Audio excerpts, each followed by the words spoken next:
Eu queria que vocês pensassem, né, que essa figura representa as pessoas que vocês conhecem hoje. Tá? Então, são as pessoas que vocês conhecem na vida de vocês. Né? Imagina como difícil seria se 80% dessas pessoas não tivessem nome. Né? Então, se elas não tivessem uma forma de você tratá-las, né? Você não poderia usar nome próprio.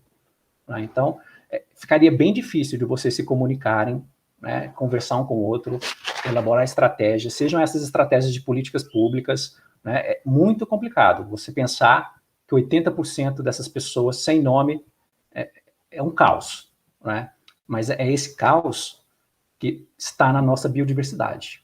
Né? Então, a biodiversidade do planeta hoje, ela tem menos de 20% das espécies conhecidas. E quando eu falo aqui 20%, gente, eu estou falando de todas as formas de vida do planeta.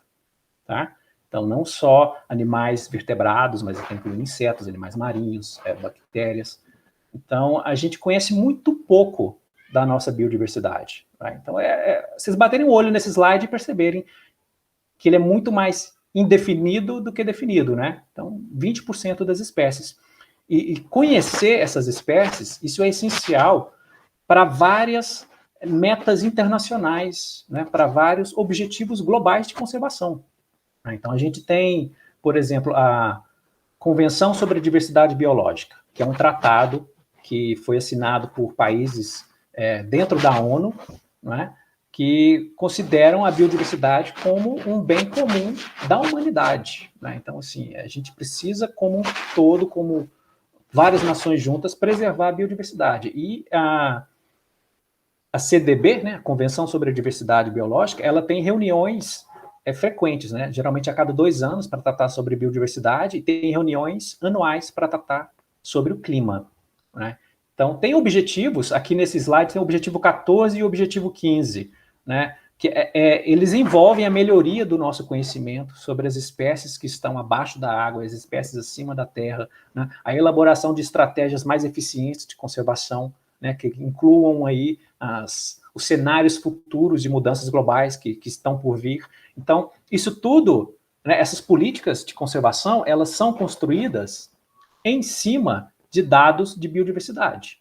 Então, as espécies precisam primeiro existir para poderem serem incorporadas nessas políticas de conservação. Então, o que o planeta está fazendo hoje é tomar decisões com 20% dos dados existentes, né? Vamos dizer assim, com 20% das informações sobre biodiversidade. Né? E como que a gente faz, né, com que as espécies ganhem essa existência, né, tenham esse status formal de serem conhecidas? É quase a mesma coisa que acontece com a gente.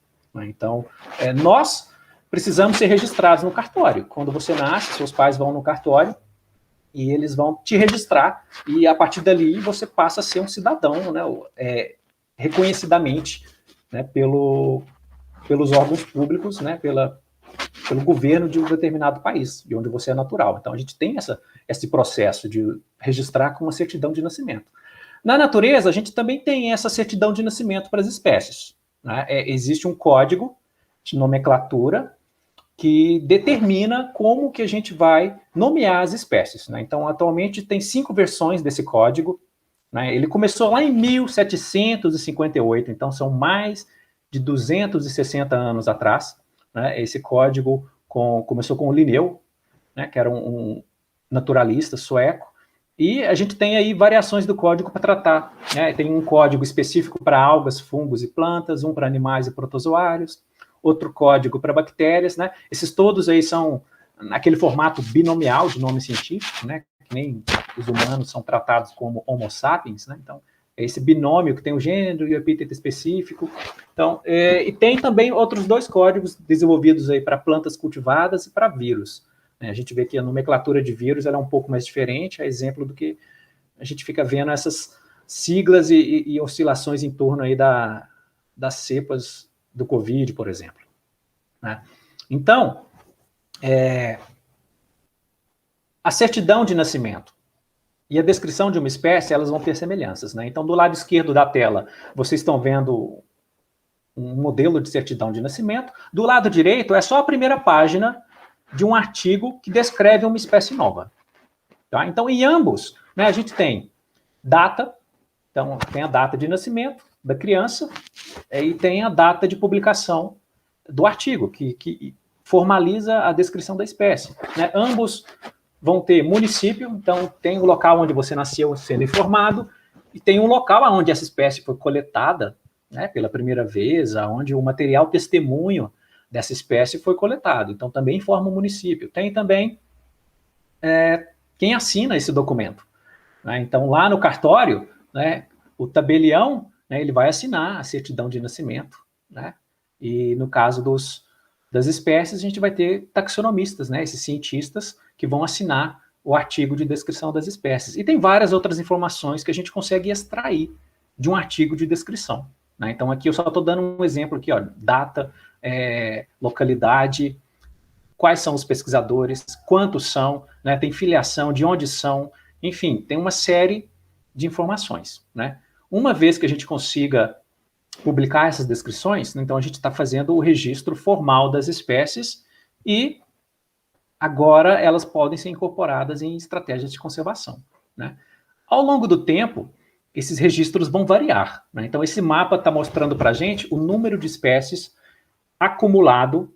Né? Então é um mapa de riqueza de espécies, tá, gente? Que está sendo mostrado. Só que ele está sendo mostrado usando o nosso conhecimento acumulado entre 758 e um determinado ano, que está passando aí no cronômetro na parte de cima do mapa. Né? Então vocês veem que determinadas áreas do planeta ficam com essas cores quentes mais rápido do que outras áreas ficam mais frias.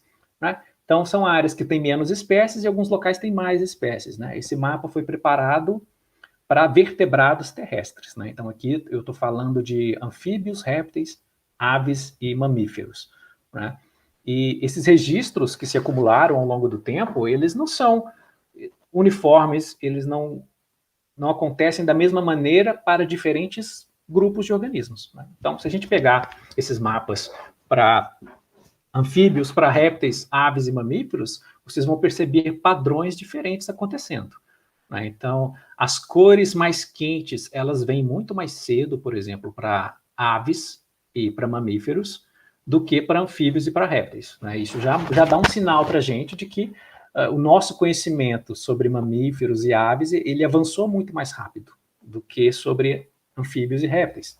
Né? E tem regiões diferentes do planeta também. Né? Isso vai levar em conta, além da questão social, científica, né, da disponibilidade de taxonomistas, isso também vai levar em conta as questões biológicas e biogeográficas por trás dessas espécies. Né? Então, as áreas mais quentes vão coincidir com regiões onde aquelas espécies predominam, né, ou são mais diversas. Né? Então, muitas vezes a gente tem esses hotspots de diversidade coincidentes para anfíbios, para lagartos, né, para mamíferos e aves, mas existem áreas que diferem. Né? Como que a gente pode acelerar, né, esses registros de espécies, essas descobertas de espécies? Né? Aqui que a gente está tentando colocar a taxonomia e a ecologia juntas. Né? Então, eu vou falar de duas pesquisas.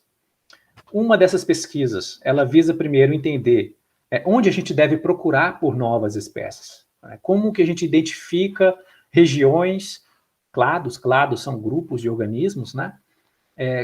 Com maior potencial para essas futuras descobertas. Então, como que a gente identifica onde buscar? E o que a gente faz com o que já foi coletado, com tudo que a gente conhece hoje, né, que já está depositado em museus e coleções científicas? Então, a humanidade já fez um esforço enorme. Né? Existem dezenas e dezenas, provavelmente centenas de milhões de espécimes preservados em coleções científicas mundo afora. Né?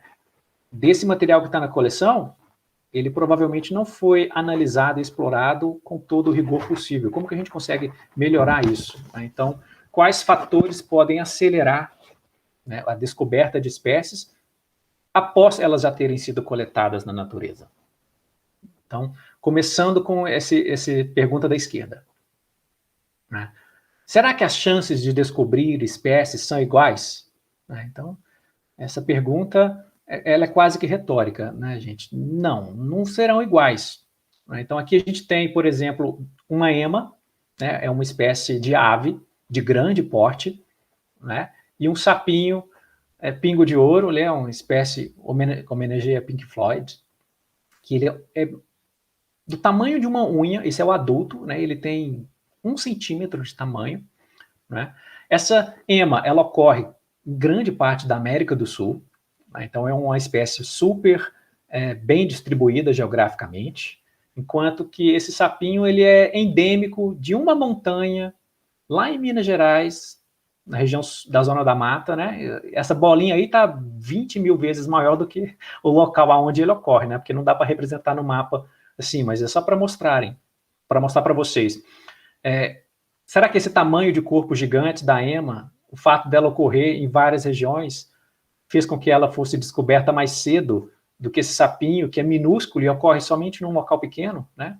Claro que sim. A ema foi descrita em 1758, esse sapinho em 2017. Então aqui tem 2 fatores que afetam as chances de descoberta dessas espécies, né? O tamanho da distribuição geográfica e o tamanho do corpo.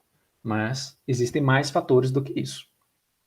Então, a gente consegue utilizar esses fatores em modelos estatísticos para tentar prever a probabilidade de descoberta das espécies. Então, aqui são modelos de tempo até o evento, é como eles são chamados.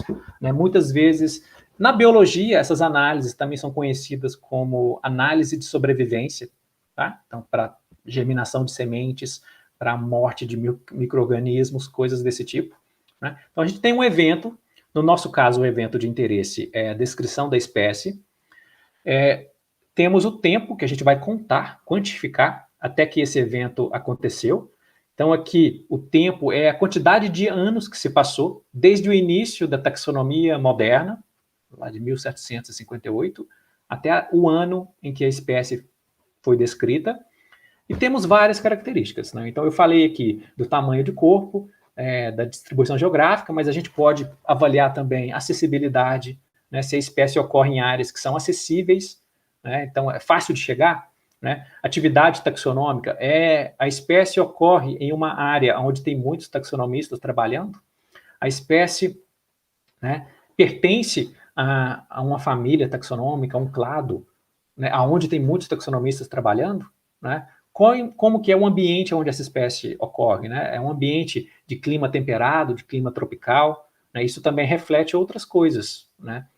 Então, a gente consegue usar essas características para construir uma curva de probabilidade de descoberta. Então, aí tem esse gráfico que a gente está vendo no eixo X, tem o tempo até a descrição. Então, a gente está começando lá de 1758, e a probabilidade de descoberta da espécie, ela aumenta com o tempo. Aqui eu estou dando um exemplo aí nessa linha em laranja, né? Sempre aumenta com o tempo. Se você não achou a espécie hoje, a chance de você encontrar ela amanhã é igual ou maior do que a chance de encontrar ela hoje. Essa chance não diminui com o tempo, né? Ela vai se acumulando. Né? Então, mas a gente pode ter, né, diferentes espécies com diferentes características. E aí essa curva vai mudar de formato. Então, quanto mais rápido essa curva sobe, maior a chance de descobrir essa espécie mais cedo. Né? Então, a ema provavelmente teria uma curva mais próxima dessa alaranjada, enquanto que aquele sapio pingo de ouro teria uma curva mais próxima dessa que está na cor roxa. Né? Então, aqui um exemplo para vocês. Né? Esse gráfico da esquerda está mostrando várias curvas, são várias sobrepostas, por isso que dá essa impressão de uma prancha de cores. Né? Então, aí tem umas 8.000 curvas para anfíbios, né? E as curvas estão coloridas conforme o tamanho da distribuição geográfica da espécie. Né? Então, a espécie que está colorido, com a curva colorida nesses tons de amarelo, mais por um laranja claro, são espécies com ampla distribuição geográfica, que ocorrem na América do Sul inteira, em biomas inteiros. Né? Então, a gente vê que essas curvas com distribuição geográfica grande, né, elas aceleram muito mais rápido, elas sobem antes das curvas que representam aquelas espécies que possuem a distribuição restrita, bem pequena, né, que ocorre em poucas localidades, com essas curvas em tons de roxo, quase preto aí no gráfico. Né? Então, a gente tem essa diferença. E a gente pode aplicar modelos para prever essas questões. Então, no gráfico da direita, essas setas estão descendo próximo ali do tempo presente, 2015. Tá? Então, o que a gente está mostrando aqui? Isso aqui foram modelos que a gente aplicou para calcular essa curva de descobrimento para cada espécie de vertebrado terrestre, né? E aí a gente foi lá no valor que essa curva teria no ano de 2015. Tá? No ano de 2015. Qual que é a probabilidade de descoberta da espécie X?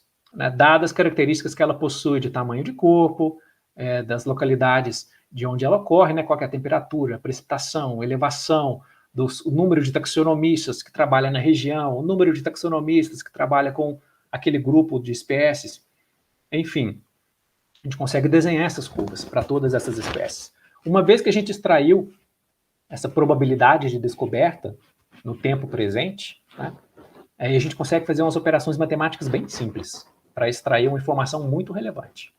Tá? Então, quando a gente junta todas as espécies de uma determinada localidade, imagina aí as espécies de São Carlos, né, pega qual que é a probabilidade de descoberta de cada uma dessas espécies. Vamos tirar a média. A gente vai tirar a média dessa probabilidade, né? E essa média também pode ser lida como proporção de espécies conhecidas, né? Então, o valor ele vai representar a proporção de espécies conhecidas. Se todas as espécies de São Carlos já são conhecidas, essa proporção vai ser 100, né? O 1, se a gente estiver falando de 0 a 1, né? Se estiver falando de 0 a 100, vai ser 100. Né?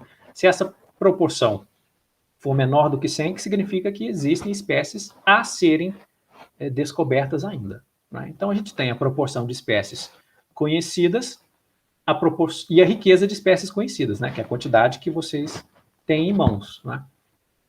Quanto que seria 100%? Né? Aqui a gente usa uma regra de 3. Né? Então, uma regra de 3 que vai te dar o valor da riqueza total. E o que essa riqueza total representa? Ela é o número de espécies conhecidas mais o número das desconhecidas. Né? Então, se a gente inverte essa equação, faz uma subtração, né? Então vocês descobrem qual é a quantidade de espécies desconhecidas esperada para uma dada região, né? Considerando aqui as características que as espécies dessa região possuem, né? Tanto as espécies quanto, né, os esforços de taxonomistas, a acessibilidade da região, entre vários outros fatores. Né? Replicando esse raciocínio, aqui eu falei para São Carlos, mas se a gente replica esse raciocínio para várias regiões do planeta, né, usando os vertebrados, né, o que a gente encontra é esse mapa. Tá?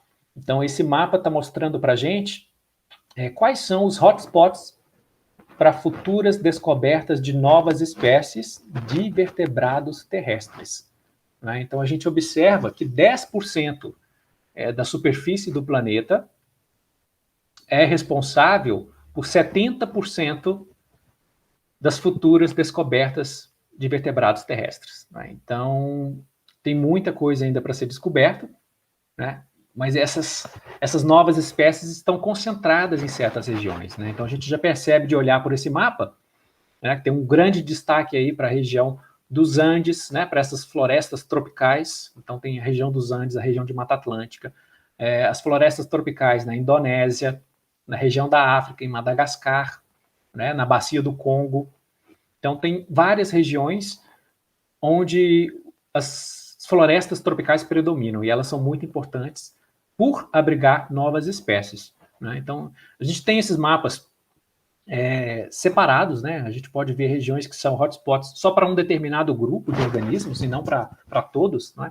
Então, por exemplo, se vocês olham répteis, a região da Caatinga e o Cerrado tem muito mais novas espécies estimadas do que para grupos como, né, anfíbios, né, ou mamíferos e aves. Né? Então, a gente percebe que alguns pixels, né, alguns quadradinhos aqui de répteis em locais de climas desérticos, em climas secos, então tem grande potencial de descoberta de novas espécies em comparação com esses outros grupos. Mas, de um certo modo, existem muitas regiões que são coincidentes. Né? Para quem tiver interesse em ver esses mapas em mais detalhes, eles estão disponíveis de um formato interativo nessa plataforma, chama Mapa da Vida, em inglês, né? Map of Life. Então, é Map of Life, MOL aqui é a sigla de mapoflife.org. Né? Então, nesse endereço tem os mapas para vocês explorarem para cada um dessas classes de vertebrados separadamente, se vocês quiserem, né? É só acessar lá. Quando a gente separa esses mapas por biomas, a gente consegue entender, né, realmente aqui evidenciar o papel das florestas tropicais, né? As florestas tropicais úmidas em especial, né? Elas abrigam aí quase 50% das futuras descobertas estimadas, né? Principalmente aí de anfíbios e répteis, né, que estão nas tonalidades de rosa e laranja nesse gráfico de barras, né? Quando a gente olha outros biomas importantes, né, a gente tem florestas tropicais secas, que a exemplo a gente tem a Caatinga no Brasil, né, ela é uma floresta tropical seca, e a gente também tem áreas de savana, né, de vegetação savânica e arbustiva, como o Cerrado, né? Então, floresta úmida, Amazônia, Mata Atlântica, floresta tropical seca, Caatinga, áreas de savana, Cerrado, a gente já consegue perceber que o Brasil vai ter um papel de destaque nessa empreitada para descobrir as espécies, né? Quando a gente olha para a região neotropical, que é essa região que engloba a América do Sul e praticamente a América Central, né, a gente vê que tem quase 40% de todas as descobertas estimadas do planeta estão aqui, né, no nosso quintal. Então, também já traz mais um indicativo de que existe muita coisa para trabalhar nesses locais. Se a gente divide essas espécies novas em termos políticos, né, aqui a nível de país, né, a gente consegue ver qual que é a responsabilidade de cada país para trazer esse conhecimento aí para a humanidade, né? O tamanho da pizza que vocês estão enxergando, ele é proporcional à quantidade de espécies não descritas, né, de espécies novas em cada um desses países, né? Então já podemos perceber o tamanho da pizza que está no Brasil, né? Então realmente, né, ele lidera o ranking internacional com cerca de 10% de todas as futuras descobertas estimadas. Então é mais do que o dobro do segundo colocado aqui, que é a Colômbia, né? Está quase empatado aí com a Indonésia e Madagascar, né? Então o Brasil ele é esse celeiro de novas espécies, né? Então a gente tem uma diversidade riquíssima já. O Brasil já é um país considerado mega diverso, mas ele é muito mais mega diverso do que a gente pode estar acreditando hoje, né? Esses resultados também ajudam a gente a enxergar quais são os grupos de organismos, né? Aqui nem todo mundo vai estar familiarizado com esses nomes que estão aparecendo na tela, né? São clados, são grupos de anfíbios, são grupos de répteis, né? Ou de aves e mamíferos, aonde o potencial de descoberta é maior, né? Quanto maior a altura da barra, maior a quantidade de espécies a serem descobertas dentro daquele grupo, né? Então, para anfíbios, por exemplo, esse Iloidea aqui, está dizendo, é um grupo de anfíbios que vive principalmente no Novo Mundo, né? Então, são espécies que ocorrem toda a extensão da América, né? Ranoida são espécies do Velho Mundo, principalmente na África, né, no continente africano e na região da Indonésia, né? Entre os répteis, a gente tem, por exemplo, Gecota. Gecota é um grupo onde estão todas as lagartixas. Então, tem muita espécie nova de lagartixa para ser descoberta. Seguido aqui das serpentes, né? O nome já é um indicativo para a gente de que são serpentes, né? Entre os mamíferos, o potencial é bem menor. Vocês veem que a altura das barras é bem menor do que essas barras gigantes que a gente vê para anfíbios e répteis, né? Mas aqui a gente tem destaque para roedores e para morcegos, né? Em aves, a gente vai ter principalmente aves canoras, né? Esses ocines e subiocines são dois grupos que estão dentro da ordem Passeriformes, mas os ocines são as aves canoras, né? Então tem um destaque forte, né? Isso aqui a gente traz no nosso trabalho, dividido por família também, né? Então, aqui é só para mostrar a aplicação, tá, gente? Então, são famílias taxonômicas de cada um desses grupos, são as top 10, né? As top 10 famílias de anfíbios, de mamíferos, né? De répteis e aves, né? Em anfíbios, Craugastoridae é uma família de sapos de folhiço que vivem na serrapilheira, né? Então, são locais onde a investigação é muito importante. Em mamíferos, essa família número 1 é uma família de roedores. Né? Em répteis, aqui, ó, Geconida é uma família de lagartixas. Estrigida é uma família de corujas, em aves. Né? Então, aqui, corujas, né? Vocês podem pensar, nossa, a gente não descobriu ainda todas as espécies de corujas. Né? De acordo com os modelos, ainda tem muitas para serem descobertas. Eu acho que foi esse ano, no final do ano passado, já saiu um artigo aí com as 3 espécies de corujas para a América do Sul, de uma vez só. Então, aqui a gente falou um pouco sobre como direcionar nossos esforços para entender aonde estão as espécies desconhecidas. Né? Então, como a gente pode fazer buscas mais orientadas. Né? A segunda parte da palestra, agora a gente vai falar como a gente pode trabalhar melhor com os dados que já foram obtidos. Né? Então, o que a gente faz com o material que a gente já coletou na natureza? Né? Então, agora, para a gente entender um pouco mais, vou só falar brevemente quais são as etapas que estão envolvidas na descrição de uma espécie. Né? Para quem não teve ainda contato com taxonomia, ou não sabe, né? A primeira coisa, esses espécimes, eles vão ser coletados na natureza. Em seguida, eles vão ser depositados numa coleção científica que, em várias situações, essa coleção científica está numa universidade pública, né? É um museu, alguma coisa do tipo. Né?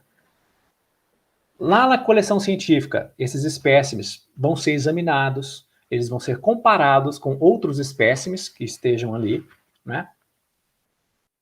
E alguns desses espécimes que foram coletados, eles podem representar espécies que são desconhecidas. Né? Então, são espécies novas. Então, esses espécimes vão ser promovidos a espécimes tipo, que é um termo técnico que a gente chama aqueles representantes oficiais de uma nova espécie. Né? Então, esses espécimes tipo, né, é como se fosse uma promoção para esses espécimes de coleção. Eles geralmente são guardados em armários mais seguros, né? Eles têm um valor muito grande e não podem ser perdidos por um incêndio, por alguma coisa desse tipo, embora isso aconteça. Né? E aí esse material tipo, ele vira evidência formal, né, no processo de descoberta de uma nova espécie. Né? Esse material que vai ser descrito em um artigo científico. Né? Então a gente pode pensar, quanto tempo leva para executar esses passos todos? Né? Alguns podem demorar, né? A gente pode imaginar, será que são meses? Será que são anos? Quanto tempo leva para descrever uma espécie? Teve um trabalho em 2007 que calculou esse tempo médio. A gente foi 21 anos, mais de duas décadas. Né? Esse é o tempo médio que se leva para descrever uma espécie. Né? Entre os tetrápodes, que são os vertebrados terrestres, esse tempo é de, em média, 11 anos. Então, mais de uma década para descrever uma espécie de vertebrado terrestre. Então, a gente já consegue perceber que o processo é lento. Então, o processo não é tão rápido. A gente está levando em consideração aqui o intervalo de tempo entre a coleta do primeiro espécime na natureza, né, e o ano de publicação da descrição formal da espécie. Né? Quantos anos se passam, né, entre pegar na natureza e publicar? Que aí, depois de publicado, a espécie existe, né, a certidão de nascimento da espécie, e ela passa a vigorar em listas de espécies ameaçadas, em planos de conservação, né, planos de manejo, esse tipo de coisa. Então, a gente quis entender o que determina esse tempo de gaveta das espécies. Né? O tempo que um bicho pode ficar engavetado numa coleção científica. O que faz um bicho ficar engavetado por muitos anos e como a gente diminui isso? Para poder investigar essa questão, a gente precisava escolher um grupo taxonômico propício para responder essa pergunta. Então, a gente focou aqui no grupo mais diverso de vertebrados terrestres, né, na classe mais diversa, que é a classe dos répteis. Né? Como a gente viu no trabalho anterior, quase metade das futuras descobertas de vertebrados terrestres, né, deve ser de répteis, né, de espécies de répteis. Então tem muita coisa para ser descoberta de répteis. Provavelmente a gente já coletou alguns desses espécimes, né, eles estão em coleções científicas. Se a gente consulta o acervo do GBIF, que é um portal que coloca como se fossem coleções científicas online, né? O GBIF, ele compila informações de várias coleções científicas. Lá no GBIF, né, tem dados indicando que existem 4 milhões de espécimes preservados, né, em álcool, formol, de répteis, né, em coleções científicas. Né? Desses 4 milhões, pelo menos 12% não possuem uma identificação até um nível de espécie, isso sem considerar a probabilidade de ter espécies que estão identificadas erradas. Né? Então, a gente percebe que os répteis eles são um grupo ideal aqui para responder essas questões relacionadas ao tempo de gaveta das espécies, né, da descrição de uma espécie. Né? Que a gente tem muitos espécimes, tem muita coisa em coleção científica. Né? Se a gente revelar os motivos que estão por trás dessa demora, a gente pode contribuir para acelerar a descoberta de novas espécies de répteis. Né? Para vocês terem ideia, esse estudo aqui é de 2012 que eu estou mostrando. Né? Eles descreveram nesse trabalho, acho que foram descritas 24 novas espécies de lagartos de vidro. Né? Dessas 24 novas espécies, eu acho que 16 já estão extintas na natureza. Então, é um material de coleção que demorou tanto tempo para ser analisado, ou na verdade nem necessariamente demorou tanto tempo assim, mas o material de coleção ele foi analisado depois que as espécies já tinham sido extintas na natureza. Então, foram publicações de espécies que felizmente a gente passa a conhecer, porque elas estavam representadas numa coleção científica, mas elas já não existem mais no seu habitat natural. Né? Só para a gente ter uma ideia do tamanho do problema. Para poder fazer esse trabalho, a gente também usa modelos estatísticos parecidos com os anteriores. Né? Então, o evento aqui é a descrição da espécie, é o mesmo evento. Só que o tempo, agora a gente conta o número de anos entre a coleta e a descrição, né, daquele espécime tipo, e tem várias características que a gente pode avaliar, né, são os nossos preditores, né, o que a gente vai avaliar nos nossos modelos. Né? Então, o gráfico é bem similar àquele que eu mostrei mais cedo, né, a gente tem no eixo X a quantidade de anos que se passa após a coleta do primeiro espécime, né, e a probabilidade de descoberta no eixo Y. Né? Então, a diferença dos dois modelos é o tipo de tempo que a gente está contando.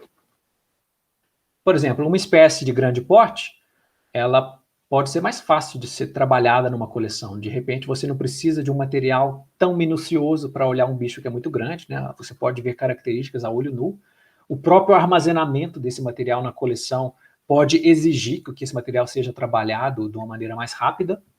Né? Você não tem como esconder um espécime grande por muito tempo, né? Em comparação com um espécime que seja muito pequeno. Né? Então, é uma característica que pode afetar a quantidade de anos que um espécime permanece engavetado. Né? Além disso, a gente tem fatores aqui, como autoria do coletor.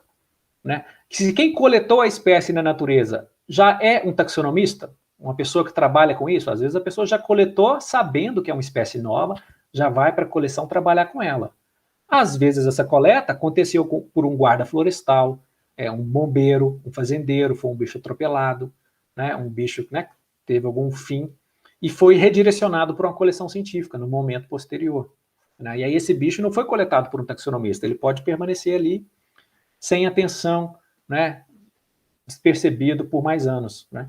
Então a quantidade de espécimes que a série tipo possui, né, aqueles espécimes que eu falei que são promovidos, se você tiver uma espécie que tem 100 espécimes tipo e outra espécie que tem só 5, né, talvez você pense que para analisar 5 é muito mais rápido do que analisar 100. Né? Será que isso afeta o tempo que demora entre a coleta e a descrição? Né? Quantidade de espécies no gênero, porque quando você descreve uma espécie, você tem que comparar ela com todas as outras que são próximas, para você ter certeza que ela é inédita. Então, se você tem que comparar com 100, ou se você tem que comparar com 5, pode afetar o volume de trabalho que você tem pela frente. Né? Outros dados aqui, como latitude do local de coleta, será que bichos de áreas tropicais ficam engavetados mais tempo do que os de área temperada? Tem mais investimento em ciência nas regiões temperadas, nos países de locais temperados? O que a gente encontrou?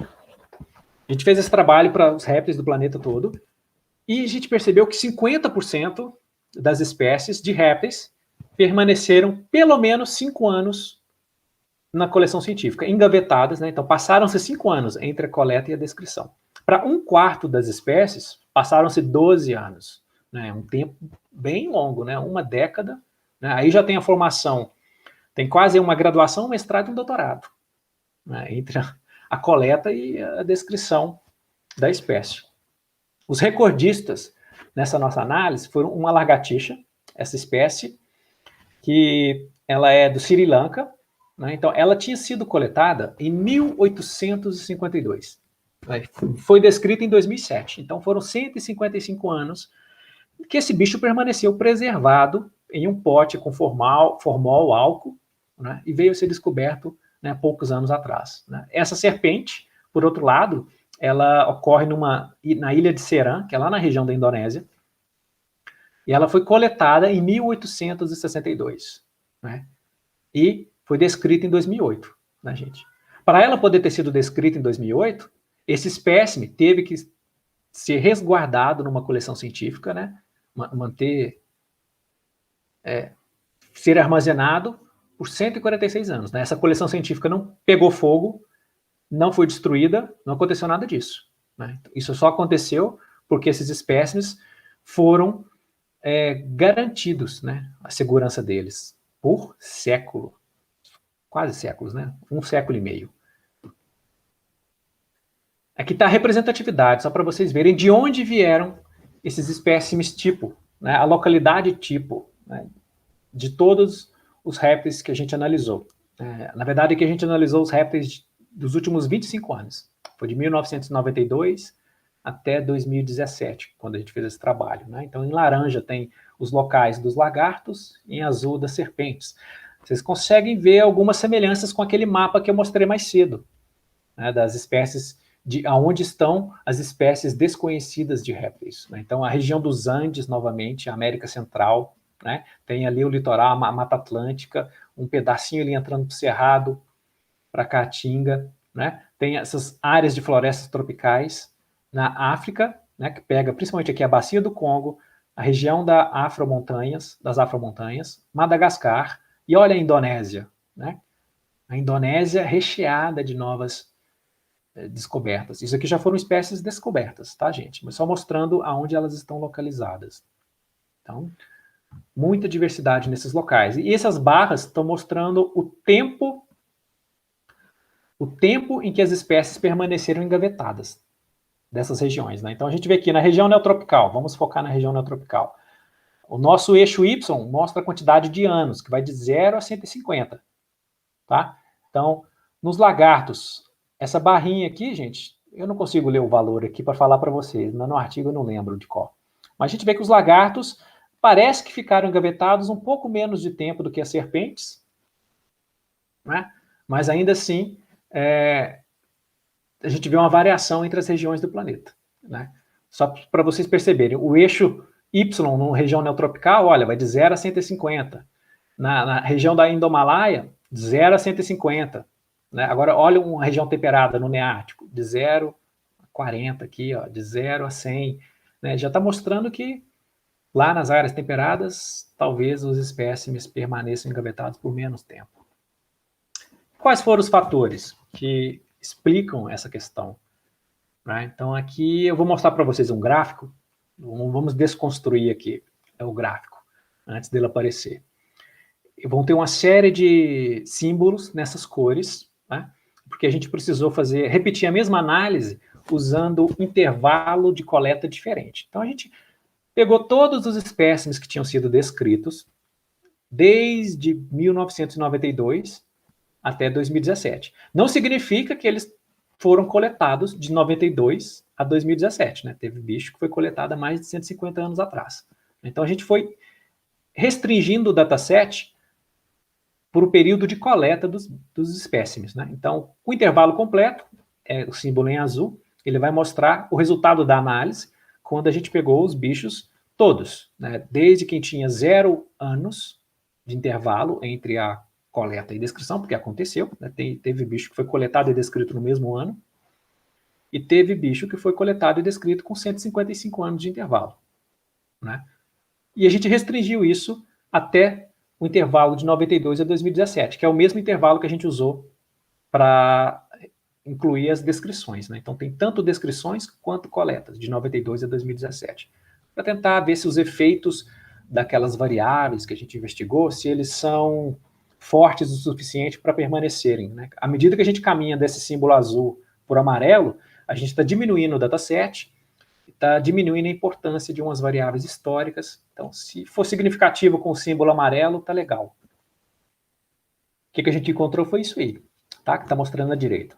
Tamanho de efeito, esse do eixo X. Então, quando o símbolo está posicionado mais à direita do gráfico, né, é algo que ajuda a explicar por que o tempo de gaveta é muito grande, né? Então, o que está do lado direito faz o tempo de gaveta ser grande, ou explicar por que ele é grande, né? O que está mais do lado esquerdo da linha tracejada contribui para o tempo de gaveta ser menor, né? Então, o que está bem em cima da linha tracejada não teve muita importância nos modelos, né? Então, a gente avaliou 9 variáveis e essas todas que estão lá mais para cima não foram tão importantes. Tamanho de corpo, a latitude de onde o bicho foi coletado, a latitude da coleção científica onde o bicho estava, o número de autores, se a descrição teve 20 taxonomistas trabalhando com a espécie, se teve só um, isso não foi tão importante, né? A quantidade de espécimes tipo, aquela quantidade de material que as pessoas coletaram, né? Se trabalhou com 5 espécimes tipo ou com 100, não fez tanta diferença. Agora, o que fez diferença?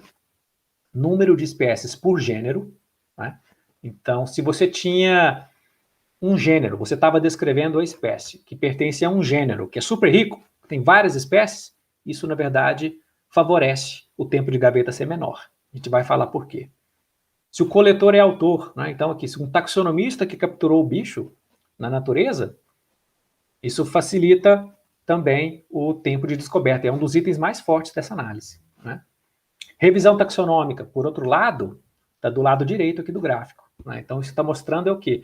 Que revisão taxonômica, quando você faz, né, você desenterra de uma coleção espécimes que são muito antigos, né?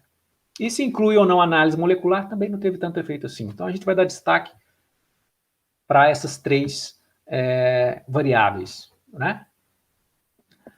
Então, espécies inseridas em gêneros ricos, né, elas demoram menos tempo para serem descritas. Por quê? É possível aqui que, ao descrever uma espécie de um gênero rico, você tenha a chance de ver mais peças de um quebra-cabeça, né? Essa que é a analogia que a gente está colocando aqui. É como se você conseguisse enxergar a figura completa mais facilmente, né? Você tem mais elementos para trabalhar, vamos dizer assim, já é mais fácil identificar quais são os caracteres, quais características são importantes para distinguir as espécies. Então, gêneros que são ricos são mais fáceis de trabalhar e eles demoram menos tempo. As descrições de espécies pertencentes a esses gêneros demoram menos tempo para acontecer.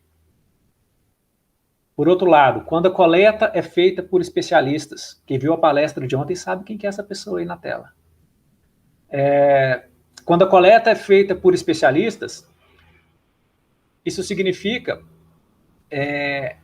que o animal já é coletado, muitas vezes, com a intenção de ser descrito como uma espécie nova, né? A pessoa já bateu o olho ali no animal no campo, já sabe que é uma espécie nova e o trabalho começa rápido, né? Então, o fato do coletor ser autor da descrição facilita o processo, né? Faz com que a descrição aconteça numa velocidade muito mais rápida, né? Que o espécime permaneça engavetado por muito menos tempo, né? E, por último, a questão das revisões taxonômicas. Eu falei que as revisões taxonômicas têm capacidade de desenterrar, né, as múmias que estão nos museus, né? Então, na verdade, é porque esses estudos, né, o pesquisador responsável, geralmente ele visita dezenas de coleções científicas, né? Ele vai analisar centenas a milhares de espécimes que estão depositados nessas coleções científicas, e nesse tipo de atitude, ele acaba esbarrando em espécimes que estavam sendo negligenciados, que não receberam atenção, né? Ou às vezes a coleção que mantinha aquele espécime era uma coleção que carecia de um especialista naquele determinado grupo, né? Então, Revisão taxonômica, ela é excelente por isso. Então, para a gente tirar as espécies da fila de espera, né, a gente tem que investir mais em revisões taxonômicas, né? Então, se a gente colocasse isso tudo em um tweet, gente, qual que é a recomendação? Espécimes preservados de gêneros menos ricos e coletados por não especialistas devem ser priorizados em revisões taxonômicas. Você quer fazer um trabalho de mestrado, de doutorado com taxonomia? Tenta buscar um grupo taxonômico com essas características, tá? Um gênero, alguma coisa assim. Você vai ter mais chance de descrever espécie nova, tá? É isso que a gente está te dizendo aqui com esse trabalho, né?